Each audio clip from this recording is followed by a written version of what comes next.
Selamat pagi. Apa kabar pemirsa TVR Parlemen dimanapun Anda berada? Senang sekali ini dapat menyapa pemirsa kembali. Tentunya dalam program TVR 09 bersama saya Alfa Rizky dan juga rekan saya. Dan saya Elisa Purba. Pemirsa, seperti biasa dalam 30 menit ke depan kami akan menyajikan kepada Anda sejumlah berita nasional. Khususnya dari sudut pandang DPR RI sebagai referensi Anda untuk memahami dinamika politik, hukum, ekonomi, sosial, dan budaya di Indonesia. Pemirsa TVR Parlemen, inilah TVR 09 selengkapnya.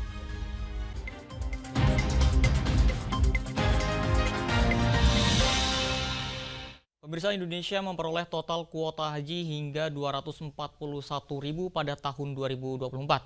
Menanggapi hal tersebut, Wakil Ketua Komisi 8 DPR RI Diah Pitaloka meminta Kementerian Agama mengajukan penambahan petugas haji kepada pihak Arab Saudi.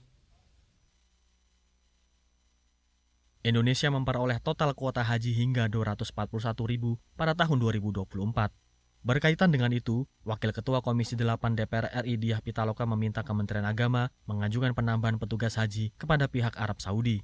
Adapun rincian kuota itu terdiri dari 221.000 jemaah haji tahun 2024 serta 20.000 kuota tambahan. Kuota tambahan itu dibagi lagi ke dalam dua kelompok, yakni 10.000 kuota haji untuk reguler serta 10.000 lainnya untuk jemaah haji khusus. Namun, Diah Pitaloka menilai jumlah itu tidak sebanding dengan kapasitas petugas haji yang mengalami pengurangan 50% dari tahun sebelumnya. Ia menilai hal itu akan berpengaruh terhadap kualitas pelayanan. Bulan lalu kita udah coba tanya ke Kementerian Agama, bisa nggak petugasnya dimohonkan untuk ditambah. Karena jemaahnya nambah, petugasnya 50% gitu kuotanya dari tahun lalu. Nah ini tentu akan berpengaruh terhadap kapasitas, bukan kualitas ya, kapasitas pelayanan. Nah, hal-hal yang menjadi catatan tahun lalu itu untuk lebih kita perhatikan seperti misalnya pelayanan di Armina, kapasitas petugas, manajemen sumber daya manusianya, dan mungkin nanti juga penguatan peran ketua-ketua kloter di tiap kloter ya. Dia menambahkan, sekitar 21% dari total peserta haji Indonesia terdiri dari jemaah lanjut usia, alias berusia di atas 65 tahun. Oleh karenanya, penambahan kuota haji harus diantisipasi dengan baik agar pelaksanaan haji tetap berjalan lancar. Tim Liputan TVR Parlemen melaporkan. Kita beralih ke berita selanjutnya, pemirsa. Anggota Komisi 4 DPR RI menyebut kebijakan ekspor benur sebagai indikator ketidakmampuan pemerintah dalam memaksimalkan potensi laut Indonesia. Pemerintah seharusnya dapat membina petambak lobster sebagai solusi jangka panjang atas masalah budidaya benur atau benih. Anggota Komisi 4 DPR RI Suhardi Duka menyebut kebijakan ekspor benur sebagai indikator ketidakmampuan pemerintah dalam memaksimalkan potensi laut Indonesia. Pemerintah seharusnya dapat membina petambak lobster sebagai solusi jangka panjang atas masalah budidaya benur atau benih udang. Kementerian Kelautan dan Perikanan kembali membuka keran ekspor benur melalui Peraturan Menteri Nomor 7 Tahun 2024 tentang pengelolaan lobster, kepiting, dan ranjungan. Peraturan ini telah berlaku pada 21 Maret 2024 lalu. Suhardi Duka menilai kebijakan itu merupakan bukti kegagalan pemerintah dalam membangun budidaya lobster yang berkelanjutan di Indonesia. Jadi dengan pemerintah membuka kembali keran ekspor baby lobster, itu artinya pemerintah mengakui bahwa dia tidak mampu membudidaya. Jika sekiranya pemerintah memberikan supporting yang tinggi terhadap mereka-mereka yang melakukan budidaya terhadap lobster itu, pasti kebutuhan dalam negeri semakin tinggi dan nilai tambahnya semakin besar kalau kita ekspor. Jadi saya menyarankan kepada pemerintah, selain melakukan ekspor terhadap baby lobster itu, yang paling utama juga secara jangka panjang, lakukan pembinaan, lakukan support kepada petambak-petambak yang mampu membudidaya benih lobster itu. Sebelumnya, pintu ekspor benur sempat ditutup pada tahun 2021 lewat Peraturan Menteri Kelautan dan Perikanan Nomor 17 Tahun 2021. Penutupan jalur ekspor itu dilakukan setelah mantan Menteri Kelautan dan Perikanan Edi Prabowo menjadi tersangka korupsi izin ekspor benih lobster tahun 2020. Panji dan Tegar, TVR Parlemen melaporkan. Pemirsa, DPR RI mendesak pembangunan war room yang bertujuan untuk mengawasi para pemilik izin usaha pertambangan. Dan informasi selengkapnya kami hadirkan usai jeda berikut ini. Tetaplah di TVR 09.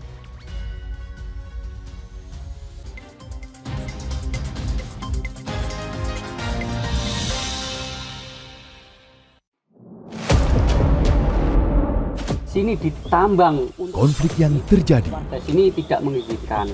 masalah yang tersisihkan menjadi kesenjangan sosial. Ya namanya rakyat kecil gak bisa apa-apa, mau komplain juga gak didengar. Sebab apa? Itu menyangkut isi perut kami semua. Bagaimana memutus keterbatasan untuk didengar? Jadi kalau misalnya masyarakat sudah merasa tidak lagi ada yang memperjuangkan aspirasinya, maka masyarakat memang sangat berhak untuk meminta dewan yang mewakili mereka di parlemen. Kami menyusuri batas-batas peristiwa, mengurai berbagai polemik yang terjadi, meluruhkan suara-suara marginal, menjadi nyata dalam setiap aspirasi, melaksanakan tugasnya sebagai wakil rakyat. Saksikan Aksi Dewan setiap hari Senin dan Rabu pukul 10.30 waktu Indonesia Barat hanya di TVR Parlemen.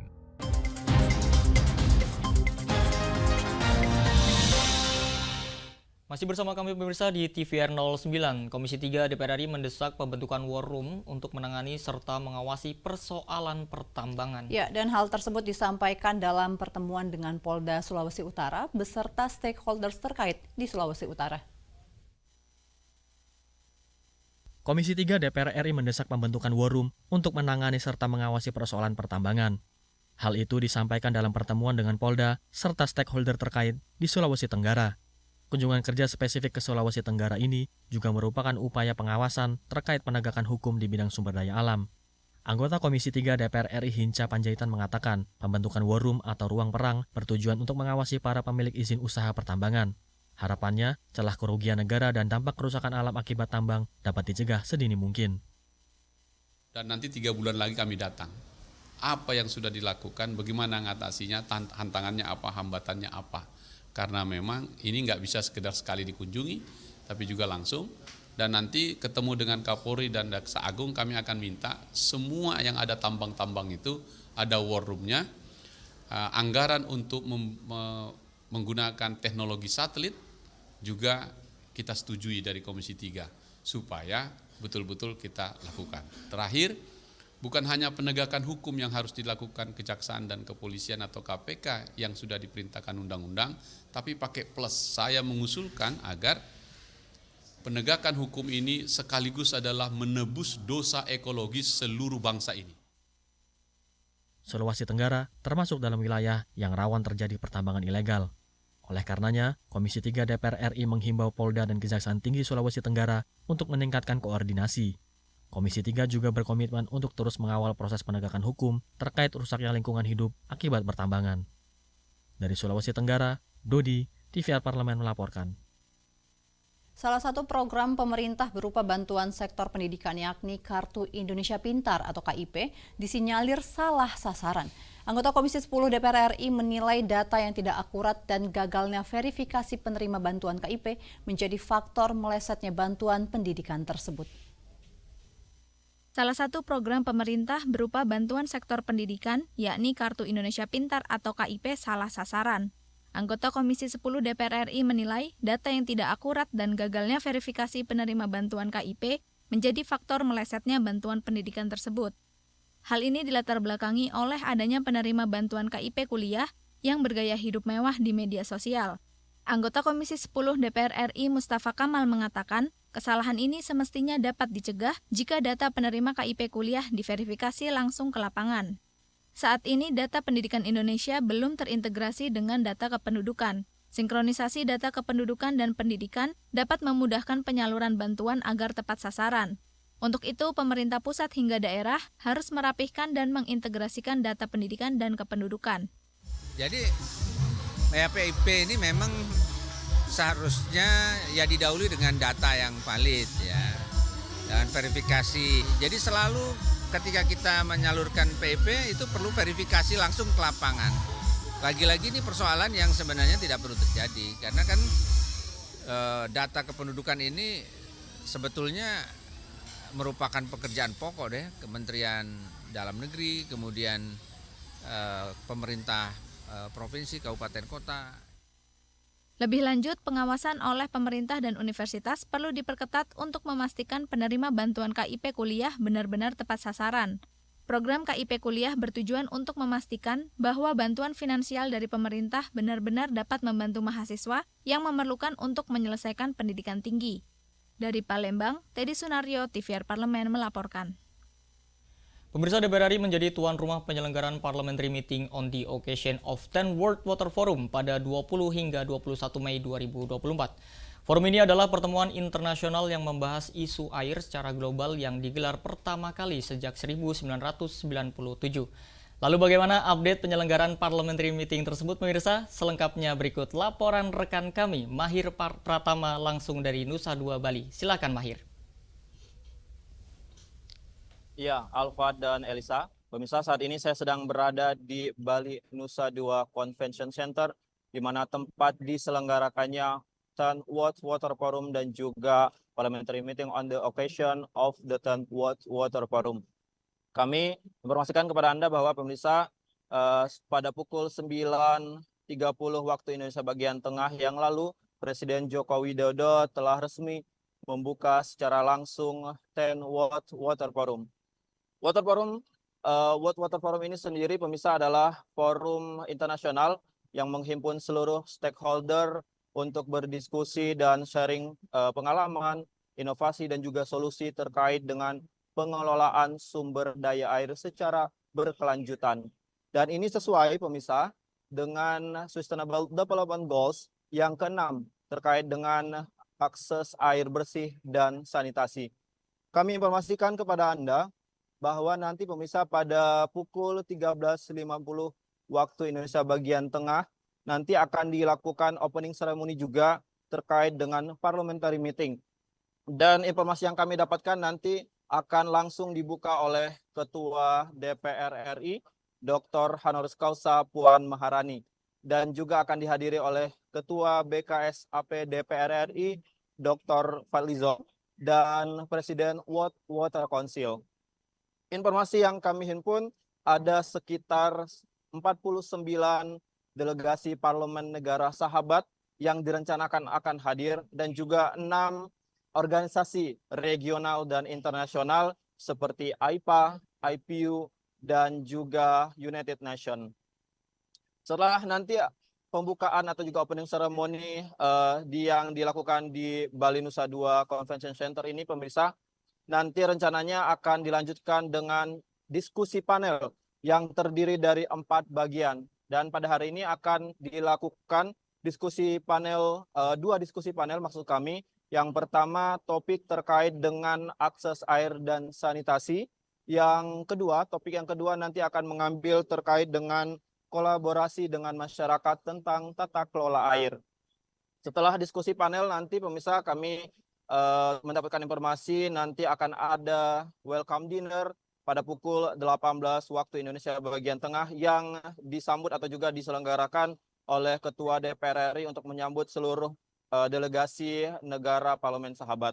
Dan pada hari kedua, tepatnya pada tanggal 21 Mei 2024, pemirsa akan dilanjutkan dengan diskusi panel yang ketiga dan keempat. Untuk diskusi panel yang ketiga ini terkait dengan topik peran parlemen untuk efisiensi air, penanggulangan polusi, dan pelestarian ekosistem. Dan diskusi panel yang keempat atau yang terakhir, pemirsa nanti akan mengangkat tema atau juga topik terkait diplomasi parlemen terhadap air, geopolitik, dan tata kelolanya. Dan setelah diskusi panel, nanti akan ada closing ceremony yang nanti akan dihadiri juga oleh Ketua DPR RI dan sekaligus pembacaan share commitments untuk seluruh delegasi yang hadir. Dan share commitments ini diharapkan nanti akan masuk ke dalam Ministerial Declaration yang ada di 10 World Water Forum yang dilaksanakan di Nusa Dua Bali ini. Demikian yang dapat saya laporkan, kembali ke Anda, Alfa dan Elisa di studio. Ya, terima kasih rekan Mahir atas laporannya terkait dengan penyelenggaraan Parliamentary Meeting on the occasion of 10 World Water Forum langsung dari Nusa Dua Bali. Selamat bertugas kembali rekan Mahir. Dan selanjutnya pemirsa, mengenai perubahan cuaca ekstrim akibat fenomena El Nino dan La Nina. Ini tercatat telah mengakibatkan 500-an bencana. Di antaranya ada bencana banjir, tanah longsor, serta bencana kekeringan.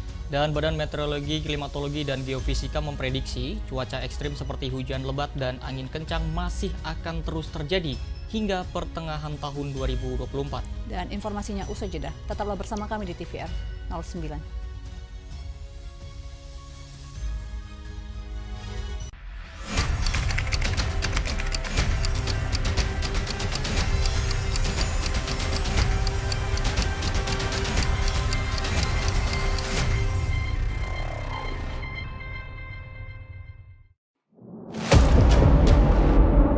Sini ditambang. Konflik yang terjadi, Sini tidak mengizinkan.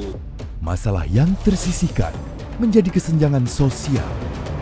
Ya namanya rakyat kecil gak bisa apa-apa, mau komplain juga gak didengar. Sebab apa? Itu menyangkut isi perut kami semua. Bagaimana memutus keterbatasan untuk didengar? Jadi kalau misalnya masyarakat sudah merasa tidak lagi ada yang memperjuangkan aspirasinya, maka masyarakat memang sangat berhak untuk meminta dewan yang mewakili mereka di parlemen.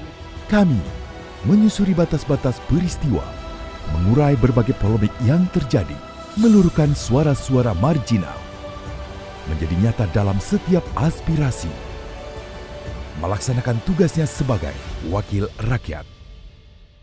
Saksikan Aksi Dewan setiap hari Senin dan Rabu pukul 10.30 waktu Indonesia Barat hanya di TVR Parlemen.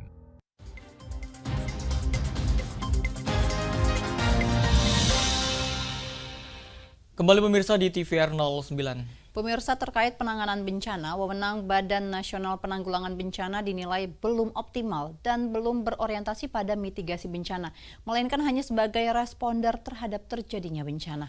DPR RI mendesak pemerintah bergerak cepat untuk menyiapkan infrastruktur berbasis mitigasi bencana. Dan berikut liputan mendalam yang telah dirangkum oleh tim redaksi TVR Parlemen dalam segmen editorial Parlemen. Untuk Anda.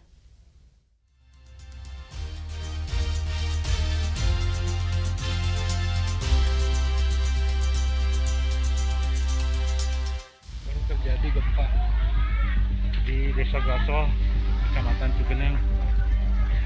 Warga masyarakat panik.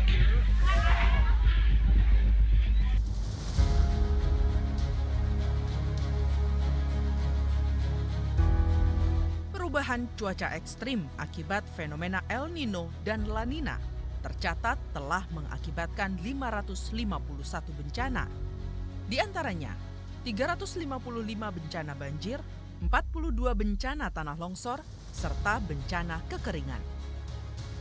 Badan Meteorologi, Klimatologi, dan Geofisika memprediksi cuaca ekstrim seperti hujan lebat dan angin kencang masih akan terus terjadi hingga pertengahan tahun 2024. Untuk itu, DPR RI mendesak pemerintah bergerak cepat menyiapkan infrastruktur berbasis mitigasi bencana. Ya tentu dengan cuaca ekstrim seperti ini, ya saya kira harus mempercepat daerah-daerah yang berdampak terhadap cuaca ekstrim ini yang untuk dilakukan dalam rangka untuk mengantisipasi supaya tidak terjadi fatal terhadap keadaan yang ada sekarang. Selain itu, infrastruktur perairan di seluruh wilayah Indonesia juga perlu diperbaiki. Hal ini sebagai langkah antisipasi untuk menopang sektor pertanian dan pangan terhadap dampak El Nino dan kekeringan yang berkepanjangan. Harapan saya adalah selain daripada bendungan-bendungan yang besar, ada embung-embung. Ada embung-embung, ada situ-situ di daerah-daerah tertentu sehingga ini bisa digunakan oleh masyarakat nantinya apabila datang musim kemarau. Biasanya kalau ada ekstrim musim hujan, ada juga nanti ekstrim musim panas. Terkait penanganan bencana, wewenang Badan Nasional Penanggulangan Bencana dinilai belum optimal dan belum berorientasi pada mitigasi bencana, melainkan hanya sebagai responder terhadap terjadinya bencana. Faktor ini menyebabkan keterbatasan ruang gerak BNPB untuk mengambil langkah antisipatif terhadap terjadinya bencana alam di daerah. Pengelolaan dana siap pakai yang hanya bisa digunakan pada status keadaan darurat bencana menyebabkan lemahnya sistem peringatan dini di Indonesia. DPR RI mendorong koordinasi yang lebih intensif antara pemerintah pusat dan pemerintah daerah dalam hal penanganan bencana. Selain itu, diperlukan regulasi yang tepat agar pemerintah pusat dan daerah bisa memiliki tanggung jawab yang sama dalam mengalokasikan dana pencegahan dan penanganan bencana. Bisa membeli alat baru kalau penggunaannya melalui dana siap pakai. Dan dana siap pakai itu penggunaannya tergantung dari terjadinya bencana. Dan saya kira inilah yang saya kira akan makin sulit bagi BNPB untuk bisa salah satunya juga membantu daerah ya dalam menyediakan infrastruktur kebencanaan kita. Ya, saya katakan bahwa pola komunikasi kita tidak terlalu bagus, tidak solid. Semua bersifat reaktif, tidak proaktif. Semua kadang-kadang merasa itu bagiannya BNPB, itu bagiannya Kemensos, itu bagiannya Pemda, itu tidak bisa dilakukan seperti itu. Karena penanganan banjir misalnya atau bencana secara keseluruhan itu melibatkan hampir semua yang berkepentingan. Butuh komitmen politik dan kepemimpinan yang solid dari tingkat pusat hingga daerah untuk mewujudkan penanganan bencana yang cepat serta menghentikan kerusakan lingkungan. Untuk itu, BNPB harus diperkuat dengan payung hukum yang komprehensif, anggaran yang cukup, serta sumber daya yang baik. Namun yang tidak kalah penting adalah literasi kebencanaan. Masyarakat yang tangguh menghadapi bencana memang harus dipersiapkan. Akan tetapi, literasi kebencanaan justru sangat diperlukan di antara pejabat pemerintahan serta pembuat undang-undang. Pasalnya, kelompok inilah yang akan merumuskan kebijakan, membuat prioritas dalam perencanaan, dan menyiapkan anggaran untuk penanganan bencana. Tim redaksi TVR Parlemen melaporkan.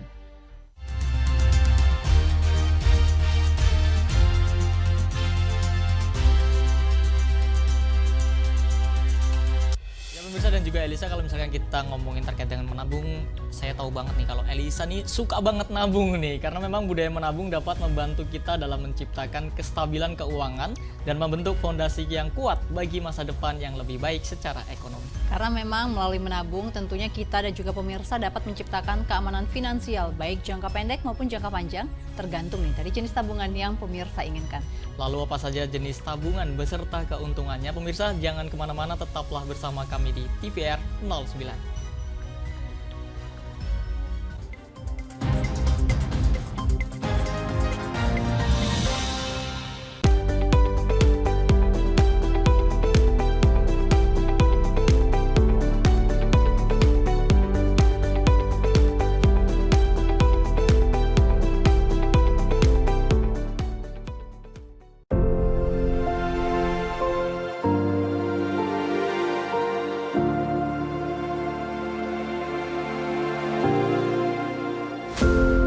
Air sangat penting bagi bumi dan umat manusia. Fungsi kesehatan, lingkungan, dan sosial ekonomi dari air sudah banyak diketahui. Sekitar 71% permukaan bumi tertutup air. Dan lautan meliputi sekitar 96,5% dari seluruh air di bumi. Dengan fungsi penting dan keberadaannya yang melimpah, air menjadi bahan diskusi politik. Oleh karena itu, the parliamentary meeting on the occasion of the 10th World Water Forum pada tanggal 19 hingga 21 Mei 2024 di Bali akan dilaksanakan dalam rangka the 10th World Water Forum yang merupakan kerjasama antar Interparliamentary Union, the World Water Council, bersama dengan Dewan Perwakilan Rakyat Republik Indonesia dan Kementerian Pekerjaan Umum dan Perumahan Rakyat Republik Indonesia. Tema umum yang diusung dalam sidang ini adalah memobilisasi aksi parlemen terkait air untuk kemakmuran bersama. Pertemuan sidang ini dirancang untuk mengusulkan komitmen kepada para pengambil keputusan politik yang akan meningkatkan ketahanan air dan akses terhadap air bersih, serta sanitasi bagi mereka yang membutuhkan.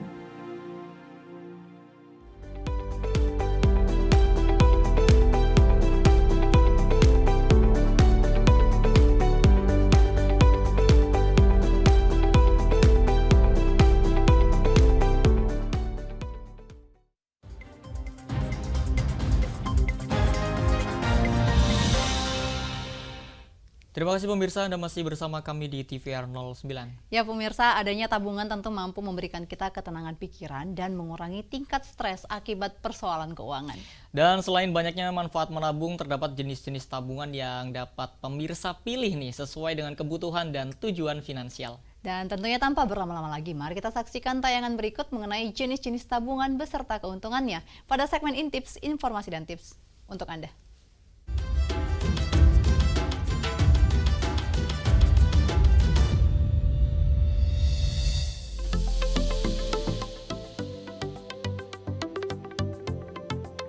Pemirsa TVR Parlemen, ada yang sudah punya tabungan atau belum? Kalau iya, pemirsa biasanya menabung di mana? Di rumah atau di bank? Ternyata selain tabungan yang biasa kita gunakan, masih banyak loh jenis tabungan yang lain. Yuk kita simak jenis-jenis tabungan berikut ini beserta keuntungannya.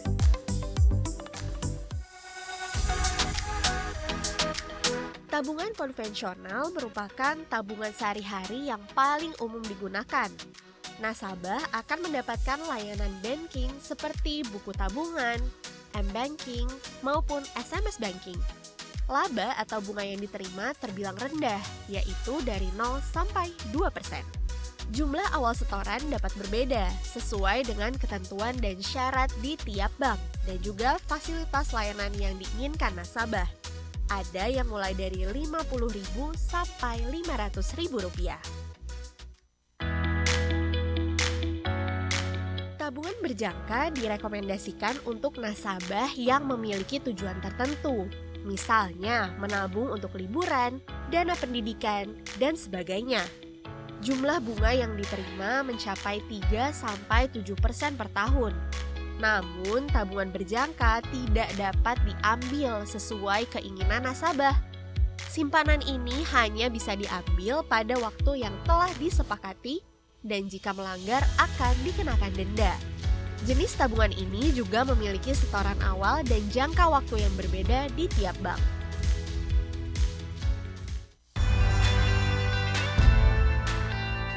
Tabungan giro banyak digunakan dalam dunia bisnis sebagai tabungan perusahaan dengan transaksi dalam jumlah yang besar. Fasilitas yang ditawarkan adalah fasilitas yang sesuai untuk memenuhi kebutuhan bisnis. Bedanya dengan tabungan konvensional yaitu berada di limit transaksi dan juga penggunaan cek atau biliet untuk mempermudah pencairan dana. Biasa disebut falas atau valuta asing, tabungan mata uang asing dapat dijumpai pada perbankan konvensional. Mata uang yang digunakan sangat beragam, mulai dari US dollar, euro, pound sterling, maupun dolar Singapura. Keuntungan dari tabungan ini yaitu dapat dengan mudah melakukan transaksi ke luar negeri dan juga nilai tukar mata uang yang kompetitif.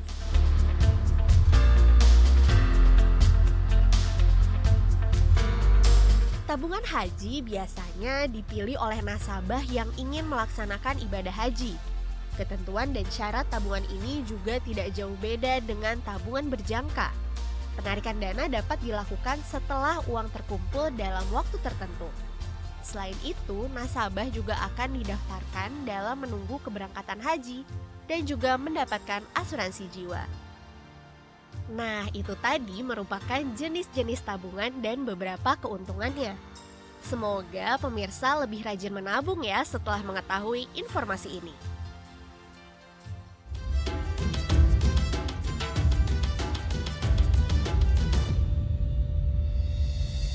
Ya baik pemirsa, di penghujung acara kami informasikan kepada Anda sejumlah agenda DPR RI pada hari ini, Senin 20 Mei 2024. Di antaranya pemirsa akan dilaksanakan rapat paripurna mengenai penyampaian pemerintah terhadap kerangka ekonomi makro dan pokok kebijakan fiskal RAPBN tahun 2025.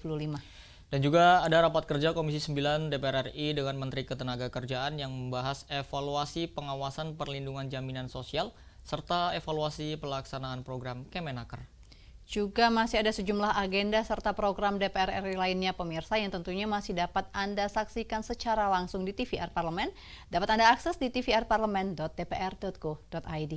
Dan pemirsa TVR Parlemen, demikian TVR 09 edisi pagi ini. Kami segenap kru TVR Parlemen yang bertugas mengucapkan terima kasih telah menyaksikan TVR 09 pagi ini. Saya Alfat Rizky dan juga rekan saya. Dan saya Elisa Purba. Sampai bertemu kembali di TVR 09 selanjutnya. TVR Parlemen, referensi Indonesia.